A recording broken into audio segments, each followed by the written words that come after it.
de retourner volontairement dans leur pays. Et en ce moment, la réintégration est faite dans le pays d'origine de l'enfant et l'enfant est remis au point focal du pays d'origine. Maintenant, à lui, avec les départements chargés de la protection de l'enfance, de réunifier cet enfant avec sa communauté d'origine. Et lorsque la réunification est faite, maintenant on procède effectivement à la mise en place des projets de réinsertion pour faire en sorte que cet enfant qui a été victime d'une violation dans un pays ne puisse pas être révictimisé. Voyez-vous? Donc en ce moment, lui, il met en place le système des projets de réinsertion qu'il va suivre effectivement. Et à votre niveau, vous ne le suivez plus? Nous, on va le suivre parce que lui, il est obligé de nous faire le feedback sur l'enfant qui a été réintégré au Togo. Donc, c'est vraiment tout ce qui concerne ce suivi après le projet de réinsertion, c'est le pays d'origine qui l'effectue, et je vais dire en partenariat avec le ministère ou les ministères chargés de la protection de l'enfance. Voyez-vous, cela va aboutir effectivement au développement de projets communautaires s'il y a lieu, parce qu'il y a des flux importants d'enfants qui quittent la même localité pour se rendre dans un autre pays. Et si c'est le cas, des projets communautaires peuvent être développés à l'endroit de ces enfants. Voyez-vous. Donc voilà un peu le schéma qui nous permet effectivement de prendre en charge les enfants dans l'espace, entre les 12 pays de la sous-région ouest africaine qui sont interconnectés dans le cadre de ces réseaux. Voilà, avant de vous poser une autre question sur ces enfants qui ne sont pas de l'Afrique de l'Ouest, qui sont par exemple de l'Afrique centrale, j'aimerais vous poser une question, il faut me le rappeler, je vais vous la poser après. Okay. Alors, vous faites partie des pays pilotes, vous allez nous dire les activités que vous avez déjà eu à mener, combien d'enfants vous avez pu réintégrer ou réinsérer? Alors, au départ, lorsqu'on était dans la phase pilote vers les années 2005, les 3 pays, il y a eu à peu près une 60aine d'enfants qui ont été pris en charge au bout de 6 mois. 6 mois d'intervention entre le Sénégal, le Mali et la Guinée-Bissau. Et c'est ce qui a motivé effectivement à étendre les réseaux vers d'autres pays. Voyez-vous.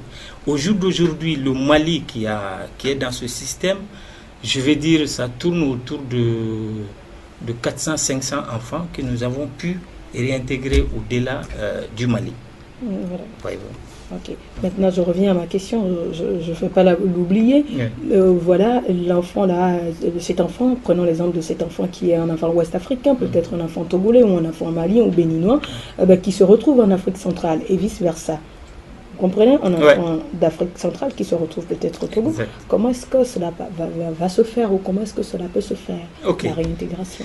Alors, bien que le réseau concerne effectivement les pays d'Afrique de l'Ouest, il n'est pas exclu qu'on intervienne dans les autres pays d'Afrique, parce qu'effectivement, ce sont des enfants africains qui sont dans une situation de mobilité transnationale.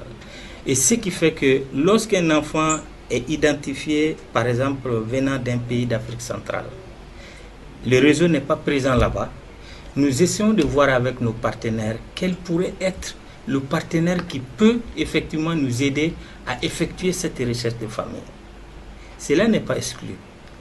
Et à chaque fois qu'un enfant hors réseau est identifié, on voit entre nous quelle est la structure qui a des partenariats dans ce pays et qui peut nous aider effectivement à réunifier cet enfant. C'est en ce moment qu'on passe par cette structure pour identifier la famille de l'enfant et puis procéder à la réintégration. Donc je vais dire là, le programme n'est pas exclusivement centré sur les enfants ouest-africains, mais lorsque des enfants d'autres pays sont identifiés, on va maintenant avec les différents partenariats des structures, comme j'ai dit, les points focaux, parce que pour être point focal, il y a un certain nombre de critères auxquels il faut répondre. Donc on passe par les points focaux pour identifier les partenaires présents dans ce pays. Et c'est en ce moment on les implique dans la recherche et l'identification de la famille. Voilà, vous voulez ajouter quelque chose? Non, je crois que c'est ce qu'il dit et c'est vrai. Je pense que c'est l'avantage aussi d'être lié au réseau international du service social international qui a déjà ses partenaires dans 140 pays sur lequel on peut se reposer si jamais on a besoin. C'est ça. Voilà, je ne vais pas oublier mon confrère du Togo, mon chef du Togo, Monsieur Adodo. Nous sommes le pays hôte. Nous allons à présent nous intéresser à notre exemple. Nous allons dire ce qui se passe chez nous ici. Vous êtes le point focal ou le coordinateur du RAO au Togo et vous avez intégré ce réseau il y a 6 mois. Alors, quelles sont les activités que vous aviez déjà amenées? Est-ce que vous avez pu intégrer certains enfants? Il y a eu un suivi, et ainsi de suite. Oui, je crois que, excusez-moi, depuis que nous avons intégré, depuis que le pays a intégré le réseau, nous avons aujourd'hui 36 dossiers d'enfants qui nous ont été confiés, dont plus de 20 dossiers ou 20 enfants qui sont rentrés au Togo, venant pêle-mêle du Bénin, du Nigeria et du Niger. Nous avons également d'autres enfants dont les dossiers nous sont envoyés, entre autres de la Côte d'Ivoire.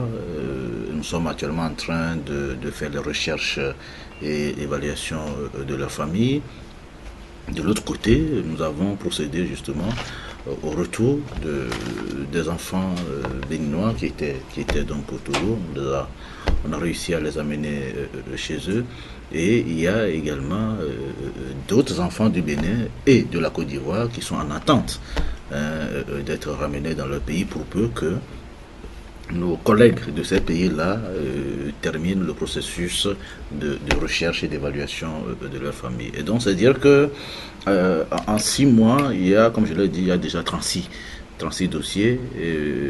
Et là aussi, c'est parce que on donne le temps à tous les partenaires, à tous les acteurs de connaître le RAO, parce qu'il y a d'autres voies qui existaient avant. Il y avait des réintégrations, des retours au pays ou des départs, pas d'autres voies.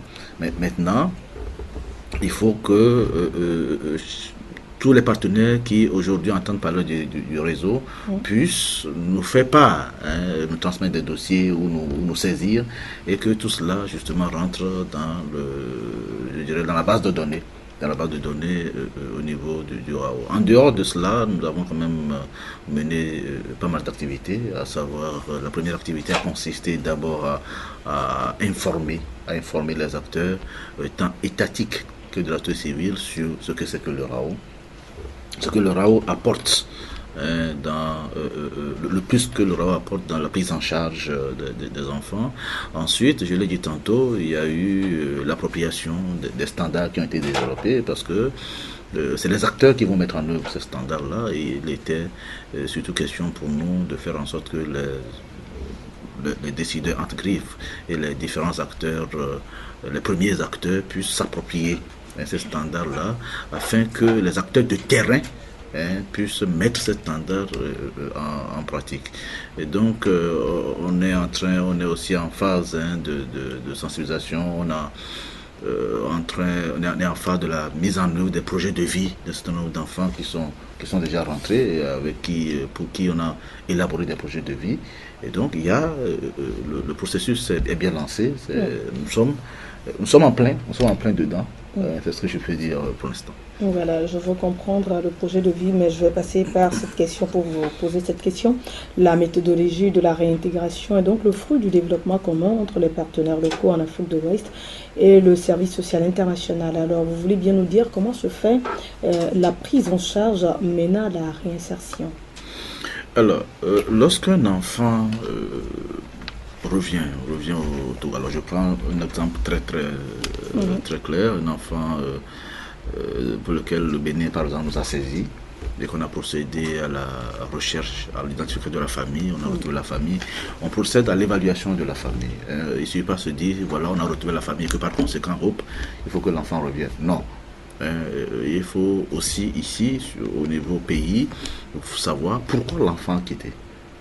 Parce qu'il se peut que le problème se trouve plutôt au niveau de la famille. Et donc, il faut régler ce problème-là au niveau de la famille. Et c'est lorsque, après cette évaluation, on se rend compte que l'enfant peut facilement revenir dans la famille, qu'on on déclenche le processus de retour. Ça peut être, le retour peut être démarré, même si on estime que la famille ne peut pas forcément accueillir l'enfant, mais qu'on a trouvé une solution alternative au placement en famille. Et donc, lorsque tous ces éléments sont réunis et que l'enfant est ramené dans le pays, on a procédé à sa réintégration familiale. Maintenant, la deuxième phase, après le retour, consiste donc à élaborer avec cet enfant un projet de vie. Qu'est-ce que l'enfant là maintenant veut faire? Est-il toujours en âge scolarisable? Et dans ce cas, il va de soi qu'on l'encourage dans ce sens-là, parce qu'il y a quand même les lois en vigueur, surtout quand on prend le cas de notre pays, le Togo. L'enfant ne peut pas apprendre un métier ou travailler, un enfant de moins de 15 ans ne peut pas le faire. Et donc, si cet enfant de 12 ans, par exemple, dit non, je vais apprendre le métier, il va de soi qu'acteur de défendre de ses droits que je puisse quand même l'amener à comprendre que c'est dans son intérêt d'abord de reprendre le processus scolaire. Et donc cet enfant, on élabore donc avec lui un projet de vie. C'est lui qui dit effectivement ce que je veux faire. Ce n'est pas à nous de lui imposer notre vision, non. Au contraire, c'est à lui de dire voilà ce que je veux faire.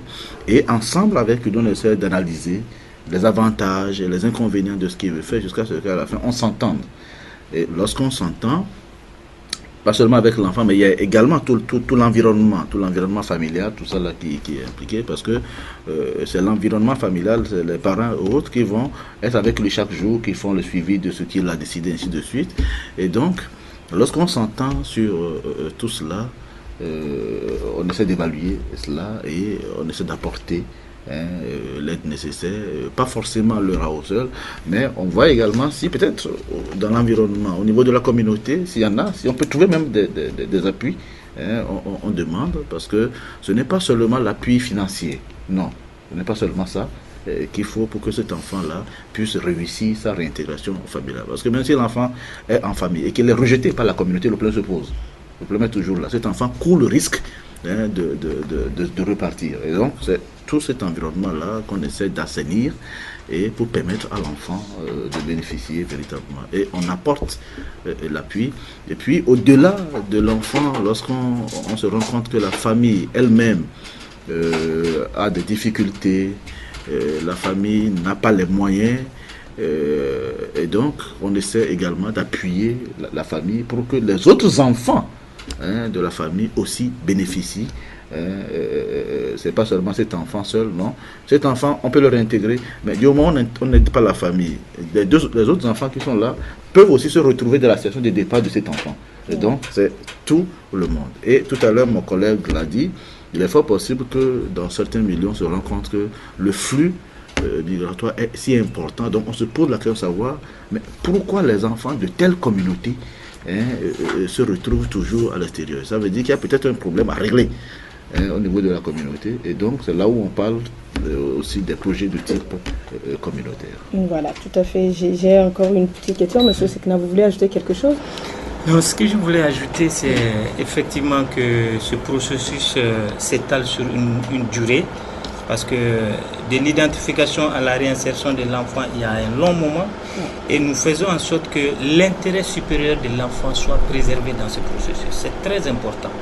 Il ne s'agit pas de voir un enfant qui n'est pas dans son pays et de le ramener tout de suite en famille. Non. On doit voir quel est l'intérêt supérieur de cet enfant. Est-ce que son intérêt réside dans le fait de son retour en famille?